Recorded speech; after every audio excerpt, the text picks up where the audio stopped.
नमस्कार, मी सीमा तुमचं सगळ्यांचं माझ्या यूट्यूब चॅनलमध्ये स्वागत करते। आज आपण बघणार आहोत सिंपल ब्लाऊज, फोरटक्स ब्लाऊज किंवा जो साधा ब्लाऊज म्हणतो त्याची कटिंग। त्यासाठी बघा, दोन ब्लाऊजचे मी अस्तर कट करून घेतलेले आहेत। सेम मेजरमेंटचे एकाच मापाचे दोन ब्लाऊज आहेत।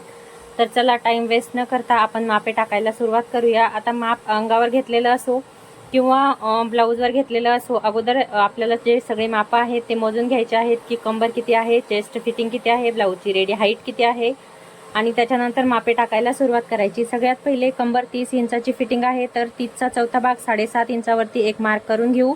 समोर 2.25 इंचाचा मी शिलाई मार्जिन घेत आहे, तुम्ही पाहिजे तर 3 इंच घेऊ शकता।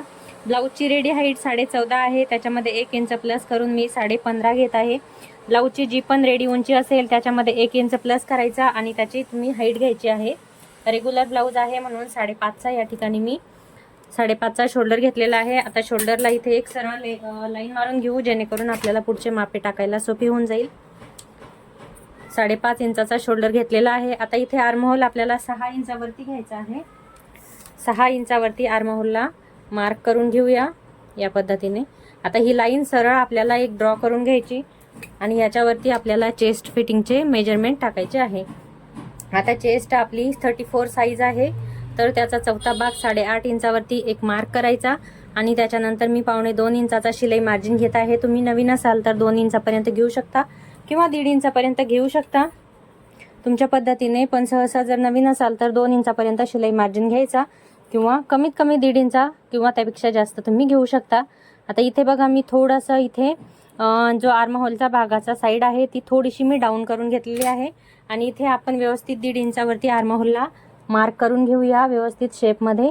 आता हा जो भाग आहे बॅक पार्ट हा आपल्याला जशास तसा कट करून घ्यायचा आहे आणि ह्याच्यावरच मेजरमेंट घेऊन आपल्याला जो फ्रंट पार्ट आहे ब्लाऊजचा समोरचा भाग आणि ब्लाऊजच्या ज्या बाह्या आहे त्या काढून घ्यायच्या आहे।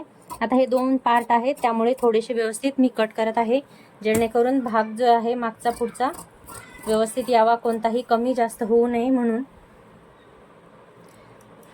2 ब्लाऊज पीस आहे आणि दोन्हीची पण कटिंग आपली या ठिकाणी झालेली आहे। आता मी याला सेपरेट करून घेते, तुम्ही बघू शकता।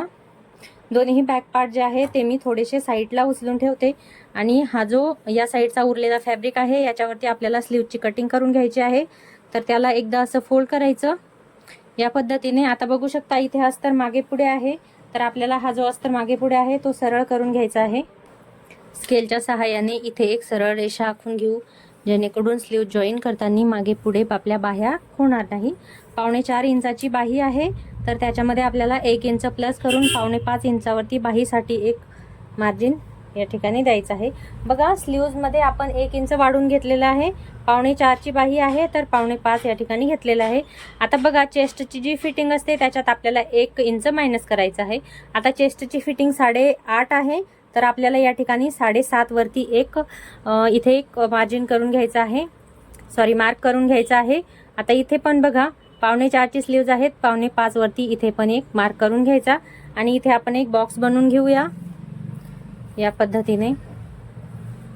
आता इथे आपल्याला 2.5 इंचावरती बाही जी आहे ती डाऊन करून घ्यायची आहे। बाही लहान आहे त्यामुळे 2.5 इंचावरती आपण डाऊन करत असतो रेग्युलर, आणि याच्या समोर आपल्याला जो शिलाई मार्जिन आहे बाहीचा तो द्यायचा आहे। बाहीची जी खालची फिटिंग आहे 6 इंचावरती आणि समोर 2.25 इंच आपण शिलाई मार्जिन घेणार आहोत। आता हे व्यवस्थित मार्जिन आपण जोडून घेऊया या पद्धतीने। आता बघा, इथून इथपर्यंत आपल्याला बाहीला व्यवस्थित आकार देऊन घ्यायचा आहे, तर त्यासाठी 1 इंचापर्यंत हे असं सरळच घ्यायचं आणि त्याच्यानंतर हा जो भाग आहे हा याच्यामध्ये आपल्याला गोलाकार असा मिक्स करून द्यायचा आहे, ह्याच्यामध्ये मिळून द्यायचा आहे। एकदम बाहीची सिंपल कटिंग मी तुम्हाला सांगितलेली आहे। आणि जर तुम्ही नवीन असाल तर सेम या पद्धतीची जी बाही कटिंग आहे ती तुम्ही रेग्युलर जे पेपर असतात आपले न्यूजपेपर किंवा जे पण रिकामे पेपर, जे पण एक्स्ट्रा फॅब्रिक असतं आपलं अस्तरचा उरलेला पीस असो किंवा न्यूजपेपर असो, त्याच्यावरती जर प्रॅक्टिस केली तर बाह्यांचा जो आकार आहे तो द्यायला एकदम इझी होऊन जातं। जेवढी प्रॅक्टिस कराल तेवढा बाह्यांचा जो आकार आहे खूप छान येतो, जेणेकरून आर्महोलमध्ये झोळ पडत नाही किंवा स्लीव्जमध्ये कुठेही रिंकल्स येत नाही। मध्यमभागी या पद्धतीने मी छोटासा कट दिलेला आहे। आता बघू शकता, हा जो उरलेला फॅब्रिक आहे याच्यावरती आपल्याला जो फोरटक्स ब्लाऊजचा समोरचा भाग आहे त्याची कटिंग करून घ्यायची आहे। तर बघा, जे बॅक पार्ट आपण काढलेले आहे ते आपण याच्यावरती ठेवून घेऊया हा बॅक पार्ट आहे तो आपण ह्याच्यावरती व्यवस्थित ठेवून घेऊ. तर तो ठेवण्याआधी खाली आपल्याला 1 इंचाचा शिलाई मार्जिन सोडून द्यायचा आहे, जो की आपल्याला क्रॉसपट्टीसाठी उपयोगी असेल. आणि या साईडला पण अर्धा इंचाचा आपल्याला फॅब्रिक एक्स्ट्रा घ्यायचा आहे.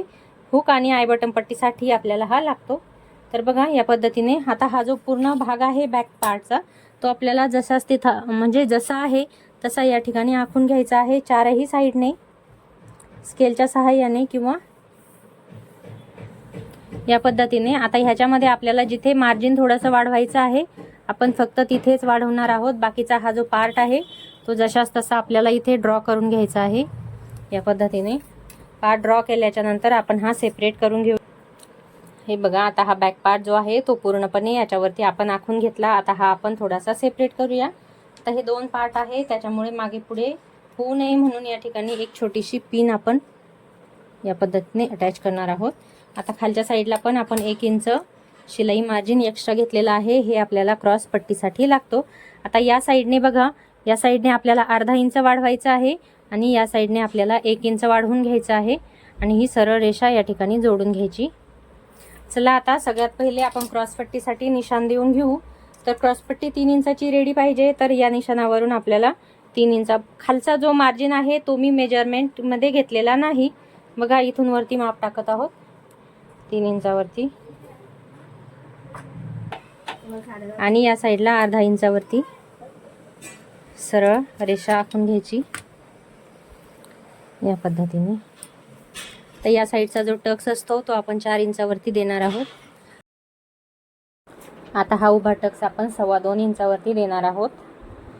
या पद्धतीने टक्स देताना हा जवळपास 1 ते 1.5 इंचापर्यंतचा टक्स द्यायचा आहे आणि थोडंसं हे खाली घ्यायचं क्रॉसपट्टीच्या, जेणेकरून क्रॉसपट्टीचा जो शेप आहे तो एकदम परफेक्ट येतो आणि जे फोर्टेज ब्लाऊज आहे फ्रंट साईड एकदम कटोरीसारखी खोल भाग येतो. म्हणजे टक्स जर खाली घेतला आपण थोडासा क्रॉसपट्टीमध्ये तर 2.25 इंचावरती गळ्यासाठी आपण मार्जिन आखणार आहोत. 6 इंचाची गळा खोली आहे, 2.5 इंचाची गळा रुंदी घेणार आहोत आणि इथे एक चौकोनी बॉक्स करून घेऊया आणि गोलाकार शेप आपण गळ्याला देणार आहोत.